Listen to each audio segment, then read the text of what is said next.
आत्मना स्मृति स्मृति पुराणोक्त फलो प्राप्त्यर्थ अस्माकं सर्वेक्षां सहकुटुम्बानां सहपरिवाराणां क्षेम स्थैर्य आयुः ऐश्वर्य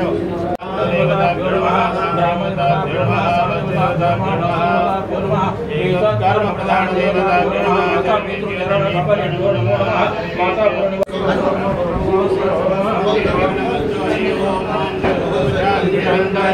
शांति पृथ्वी शांति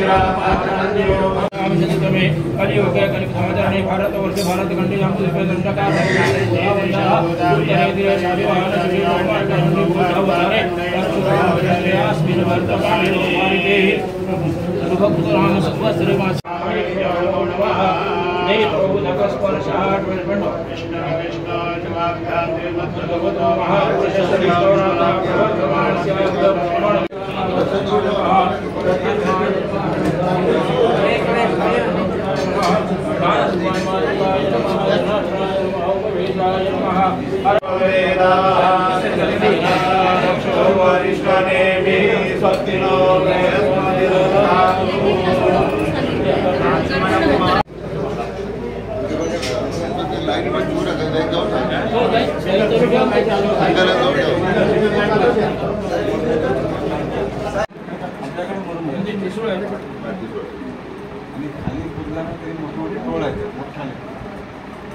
बोल का रोलिंग दरवर्षीच मी रेणुका मातेच्या दर्शनाला पाहायला मिळायला येतो आणि अतिशय मन प्रसन्न होतं, कारण आमच्या त्या एक कुलस्वामिनी आहेत आणि देवी मातेचा आशीर्वाद नेहमीच पाठीशी असताना एक नवा आत्मविश्वास सुद्धा त्यामुळे मला नेहमी मिळत आलेला आहे. देवी ही प्रत्येकाच्या मनात मनात काय आहे देवीला माहीत असतं, ओळखते. मी सांगितलं देवीला असं की ज्या पद्धतीने राज्यामध्ये महायुतीचं सरकार काम करतंय आणि सगळ्या समाज घटकांना सामावून घेण्याचं काम अनेक वर्षानंतर आज राज्यामध्ये होतंय, तर त्या महायुतीला या येणाऱ्या विधानसभेमध्ये प्रचंड यश द्यावं अशी प्रार्थना देवीच्या चरणी मी केलेली आहे. मुख्यमंत्री भाजपचा महायुतीचा मुख्यमंत्री होणार आहे, त्यामुळे त्याच्यामध्ये वेगळ्या देवीला मागण्याचं कारण नाही. जागा वाटपासंदर्भात चर्चा कधी होणार,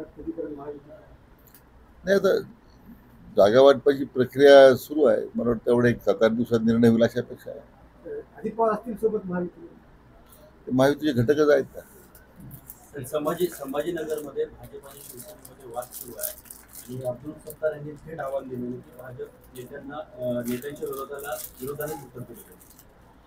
नाही, माझा सल्ला आमच्या सगळ्या सहकाऱ्यांना की आपण ज्यावेळी महायुतीमध्ये काम करतो तर अशा प्रकारची विधानं करणं ही काही महायुतीच्या दृष्टीने योग्य नाही आहे. आपल्या मनात काय असेल, राग लोभ काय असेल, स्थानिक प्रश्न असतील राजकारणामधले, आपल्या नेत्यांशी चर्चा करून मला वाटतं हा विसंवाद जर दूर झाला तर त्यातून महायुतीला जो अशा प्रकारच्या वक्तव्यामुळे नुकसान होतं ते आपल्याला टाळता येईल.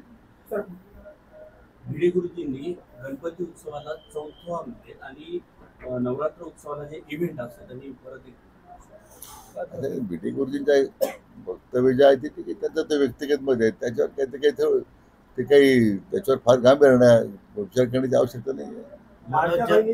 लाडक्या बहिणीच्या प्रचारासाठी तिन्ही जे पक्ष आहेत महायुती ते वेगवेगळ्या पद्धतीने मेळावे घेतात, एकत्रित नाही येत. आणि सगळे राज्यभरामध्ये एकत्रच मेळावे चाललेले आहेत. माननीय मुख्यमंत्री आहेत, दोन्ही माननीय उपमुख्यमंत्री आहेत, सगळ्या जिल्ह्यामध्ये तर मेळावे एकत्रच होतात. असं काही आज पक्षीय पातळीवर प्रत्येक जण पक्षीय पातळीवर मेळावा घेणं प्रत्येक पक्षाच्या नेत्यानं त्यात गैर काही नाही आहे. पण ज्यावेळी सरकार म्हणून आम्ही मेळावा घेतो त्यावेळी सगळं सरकार महायुती म्हणून एकत्रच मेळावा सगळ्या जिल्हा झालेला आहे. सोशल मीडियावरती अशी चर्चा सुरू आहे सध्या, असे मीम्स येत आहेत की लाडक्या बहिणीला पैसे देण्यासाठी दारूचे भाव सरकारने वाढवले, 2 महिन्यात खूप प्रचंड भाव वाढले. मला वाटत नाही की मी काही दारू पित नाही, त्यामुळे मला कल्पना नाही.